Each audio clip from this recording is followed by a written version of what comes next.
Trump क्या चाहते हैं? ट्रंप की रणनीति क्या है? ट्रंप दुनिया को बर्बाद करना चाहते हैं। ट्रंप नींद नहीं लेते, सपने में भी ईरान, उत्तर कोरिया, चीन इन सबको निपटाना चाहते हैं। नमस्कार, आपका स्वागत है। सवाल कई खड़े हैं और इन सवालों के बीच में ट्रंप से सिर्फ एक ही सवाल पूछा जा सकता है कि अगर ट्रंप दोबारा वापिस राष्ट्रपति के रूप में आते हैं तो फिर इस दुनिया का विनाश तय है। क्यों?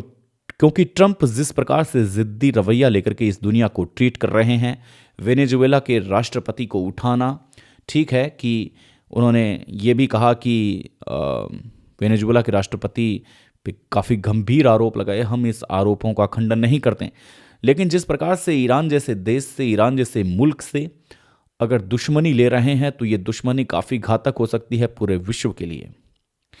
जिस प्रकार से कयास ये भी लगाए जा रहे हैं कि ट्रंप ये चाहते ही नहीं हैं कि विश्व में शांति बने। ट्रंप चाहते ही नहीं हैं कि विश्व शांति की द्रोहर गाथा गाए। ट्रंप ये भी नहीं चाहते कि आप मेहरबान चुप रहिए, हम कदरदान बन के लोगों पर मेहरबानी करेंगे। लेकिन उत्तर कोरिया की बात करें तो उत्तर कोरिया का क्या मूड रहता है ये आप अच्छे से जानते हैं। उत्तर कोरिया, ईरान, चीन, इनके वैश्विक संबंध जो हैं वो अमेरिका के साथ सही नहीं हैं। आप ये भी समझने का प्रयास करेंगे कि उत्तर कोरिया, नॉर्थ कोरिया और फिर अगर बात करते हैं चाइना और ईरान की, तो इसमें से भारत का जो संपर्क है या भारत के जो मित्र हैं वो सिर्फ और सिर्फ ईरान को कहा जा सकता है, क्योंकि ईरान ही एक ऐसा मुल्क है जो भारत के प्रति नरम स्वभाव रखता है। बाकी के मुल्क जो हैं उत्तर कोरिया, नॉर्थ कोरिया या फिर हम बात करें चाइना की, तो ये पहले ही भारत के विषम आपको नजर आएंगे। ट्रंप अगर अपनी बुनियादी सुख सुविधाओं को लेकर के अगर ईरान को सताना चाहता है तो ईरान का जो मित्र है उत्तर कोरिया और चाइना, वो हमेशा ये नहीं चाहेगा कि कोई विश्व की ऐसी शक्ति किसी देश पर कमज़ोर पड़े।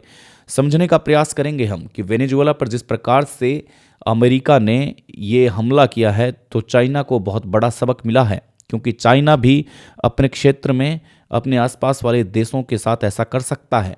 वो भी तो ये चाहता है कि वेनेजुएला पर जिस प्रकार की कार्रवाई हुई है, क्या पाकिस्तान के अंदर वो कार्रवाई नहीं कर सकता? भारत को भी इससे सीखने को मिल रहा है कि क्या भारत पाकिस्तान पर हमला नहीं कर सकता, जबकि लश्कर ए तैयबा, जैश ए मोहम्मद, मसूद अजहर जैसे लोग पाकिस्तान में छिपे बैठे हैं और भारत के प्रति, भारत को ख़त्म करने की साजिश वहाँ से बनाते रहते हैं।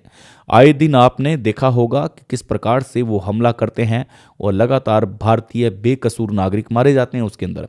लेकिन सवाल पूछा जाना चाहिए, इसीलिए असरुद्दीन ओवैसी ने पीएम मोदी से ये सवाल भी किया था कि अगर 56 इंच का सीना है तो अमेरिका की तर्ज पर क्या आप पाकिस्तान में घुसकर लश्कर ए तैयबा को ख़त्म कर सकते हैं? क्या मसूद अजहर को भारत ला सकते हैं? इस प्रकार की जब बातें होती है तो ये काफ़ी चिंतित करने वाली बातें हैं। सब पर ये सवाल या निशान खड़े होते हैं। हम वापस लौटते हैं ट्रंप की उसी बुनियादी ढांचे पर कि ट्रंप आखिर चाहते क्या हैं। ट्रंप का अगर स्वाभाविक दौर देखेंगे तो WWE की दुनिया में वो काफ़ी चर्चित चेहरा रहा है। WWE के अंदर उन्होंने पूरी दुनिया के अंदर जिस प्रकार से अपने आप को प्रेजेंट किया है, वही शायद पूरी दुनिया को WWE देखने लगे हैं।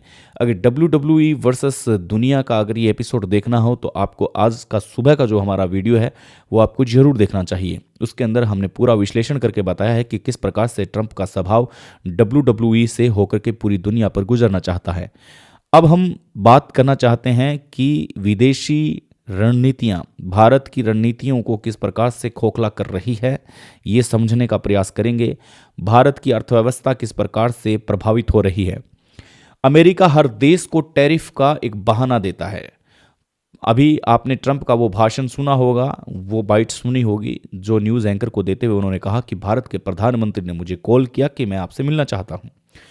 मुझे लग रहा है कि आप मुझसे खुश नहीं हैं। ये बहुत बड़ी बात अंतर्राष्ट्रीय मंच से कहना, पाकिस्तान में इसकी खीखी भी उड़ी थी। पाकिस्तान के मीडिया चैनल्स ने यह बताया कि जिस प्रकार से मोदी अपने आप को प्रमोट कर रहे हैं, लेकिन ऐसा है नहीं। अमेरिका वास्तविकता में ही मोदी से खफा है। और इस बात की जब चर्चा चली तो चर्चा काफ़ी हद तक ये भी चली कि ट्रंप और मोदी के बीच में संबंध अच्छे नहीं है। टैरिफ का बहाना देकर के वो किसी भी देश को दबा सकता है। अगर आपने रसिया के साथ अगर तेल लेना कम नहीं किया तो फिर टैरिफ के माध्यम से आपको मारा जा सकता है, और टैरिफ इतना लगा दिया जाएगा कि आप सोच भी नहीं सकते। अब इस फंडामेंटल को समझने का प्रयास करेंगे कि ट्रंप अगर नुकसान करता है ईरान का, तो आप देखेंगे कि उत्तर कोरिया और चाइना दो ऐसे मुल्क हैं जो गूगल यूज़ नहीं करता, जो जीमेल यूज़ नहीं करता, यूट्यूब यूज़ नहीं करता, फेसबुक यूज़ नहीं करता, इंस्टाग्राम यूज़ नहीं करता। उनके पास अपने खुद के ऐप्स हैं। तो अगर उनके साथ वैश्विक विचारधारा की लड़ाई अगर चलती है, और ये अतिशयोक्ति होगी, क्योंकि ट्रंप के इस निर्णय के बाद में इन देशों में तनाव बढ़ेगा, और ये सच भी है, इसीलिए हम कह रहे हैं कि अतिशयोक्ति होगी। अगर इनके साथ वैश्विक विचारधारा की लड़ाई होती है, तो आप समझने का प्रयास करें कि भारत को बहुत कुछ खोने का डर है, पाकिस्तान को बहुत कुछ खोने का डर है, और जो दूसरे देश हैं उनको बहुत कुछ खोने का डर है। जीमेल जा सकता है, जीमेल से बैंकिंग सिस्टम उड़ सकता है। गूगल जा सकता है, जिससे हमारी नॉलेजेबल जानकारी वो हट सकती है। यूट्यूब, फेसबुक, इंस्टाग्राम, ये तमाम चीज़ें जा सकती है। ट्विटर जा सकता है। लेकिन उत्तर कोरिया और चाइना ने आज से 50 साल पहले ही ये सोच लिया था कि हमें चाइना के उस डिजिटल ऐप्स पर निर्भर नहीं होना है। भारत का टेलीग्राम है, और टेलीग्राम पर हम कितना काम करते हैं ये आप कमेंट करके जरूर बताएं, अगर यूज़ करते हैं तो। ये बड़ी हमारी एक अजीब सी सोच रही है कि हम चाइना और उत्तर कोरिया को हमेशा गलत ठहराते आए हैं कि वो सोशल मीडिया का यूज नहीं करते। तो वो कहाँ, बिल्कुल वो यूज करते हैं। उनके देश में अपने तरीके के अलग सोशल मीडिया प्लेटफॉर्म है जहाँ वो दुनिया में हैं और दुनिया के अंदर यूज़ भी होते हैं। उनकी भी बेहतरीन प्लेटफॉर्म है, जैसे टिकटॉक है वो चाइना का है, और टिकटॉक कितना बेहतरीन था आप ये इस बात से अंदाज़ा लगा सकते हैं। लेकिन चाइनीज़ ऐप को बंद कर दिया गया भारत के अंदर। लेकिन जिस दिन अमेरिका भारत को ये सेवाएं देना बंद कर देगा, तो भारत को मजबूरन अमेरिका के साथ होना पड़ेगा। वैश्विक विचारधारा की लड़ाई में चाइना को और उत्तर कोरिया को कोई फर्क नहीं पड़ेगा, ये ध्यान रखिएगा आप, क्योंकि उत्तर कोरिया और चाइना जितना मजबूत देश है, उनके पास परमाणु पनडुब्बियां हैं, परमाणु हथियार हैं। अगर ऐसी नौबत आती है तो ऐसी नौबत के अंदर वो दोनों ही संपन्न हैं।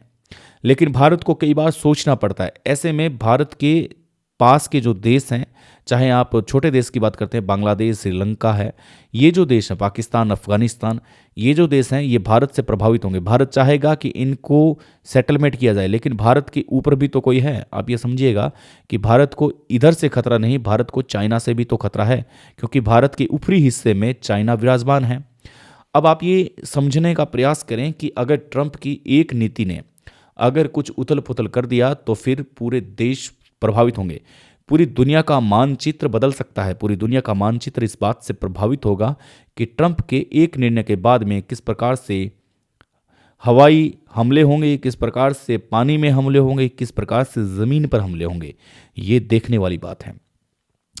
ट्रंप दुनिया को तीसरे विश्व युद्ध की ओर ले जा रहे हैं। ओशो का एक कथन है, ओशो ने कहा है कि चाइना, रूस और अमेरिका ये वो देश हैं जो कभी आपस में नहीं लड़ेंगे। ये ध्यान रखना, ओशो का ये वचन काफ़ी प्रभावशाली है। ओशो का ये जो स्टेटमेंट है, रजनीश ओशो की बात कर रहे हैं हम, ये स्टेटमेंट काफ़ी प्रभावशाली है कि चाइना, रशिया और अमेरिका कभी भी आपस में लड़ाई नहीं करेंगे। वो कभी भी आपस में बयानबाजी नहीं करेंगे, बल्कि वो छोटे देशों को आपस में लड़वा करके अपना हित साधेंगे, और वही अमेरिका कर रहा है। लेकिन चिंता की बात यह है कि अमेरिका के अंदर अगर ट्रंप वापस रिपीट होते हैं, तो अंदाज़ा साफ तौर पर यह लगाया जा सकता है कि तीसरे विश्व युद्ध की तैयारी कर रहा है अमेरिका। या फिर अगर पूरे देश अगर इस बात से सेटिस्फाई नहीं है कि तीसरे विश्व युद्ध की आहट नहीं होनी चाहिए, तो फिर ये आप मान सकते हैं कि धकेल रहा है जानबूझ के ट्रंप। क्योंकि ट्रंप को कुछ ऐसी चीज़ें चाहिए, ग्रीनलैंड चाहिए, तेल के भंडार चाहिए, उन्हें ऐसे भंडार चाहिए जो वो आराम से हथियाना चाहता है। लेकिन ईरान जैसा मुल्क वेनेजुएला की तर्ज पर कभी भी ये अपने साथ होने नहीं देगा। नमस्कार, आपसे फिर मुलाकात करते हैं। शेयर नहीं किया तो शेयर करें, इंस्टाग्राम फॉलो करें। Thank you so much.